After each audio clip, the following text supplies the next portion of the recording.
Islamic revolutionary guards corps aerospace force বড় আকারের সামরিক মহড়ার জন্য আধুনিক ক্ষেপণাস্ত্র এবং ড্রোন সমন্বিত নতুন ভূগর্ভস্থ সুবিধা উন্মোচন করবে।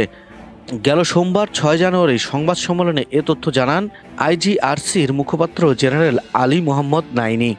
এক প্রতিবেদনে এ তথ্য জানিয়েছে Tasnim news agency. General Ali Mohammad Naini চলমান পায়ম্বার-ই-আজম ১৯ সামরিক মহড়া এবং আগামী দিনে অনুষ্ঠিত হতে যাওয়া আরও কয়েকটি মহড়ার বিষয়ে সাংবাদিকদের বিস্তারিত জানান।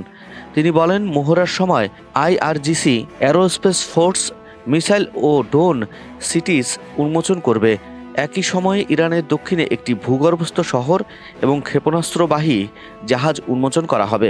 এছাড়া আইআরজিসির একটি ইউনিক ড্রোনের নতুন ভার্সনও উন্মোচন করা হবে বলে জানান তিনি।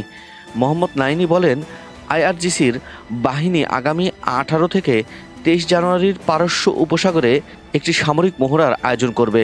আর আগামী ১১ জানুয়ারি হরমুজ প্রণালীতে স্মার্ট ট্রাফিক নিয়ন্ত্রণের জন্য একটি মহড়ার প্রায় ৩০০টি যুদ্ধজাহাজ অংশ নেবে।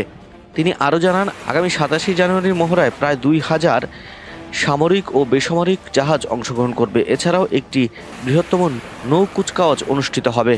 শহীদ বাহমান বাকেরি এবং রইস আলী দেলোয়ারির নামে ২টি যুদ্ধজাহাজ আইআরজিসি বাহিনীর বহনে যুক্ত হবে। জেনারেল নাইনি আগামী ১০ জানুয়ারি তেহরানে ১,১০,০০০ বাসিস বাহিনীকে নিয়ে একটি মহড়ার পরিকল্পনার কথা জানান।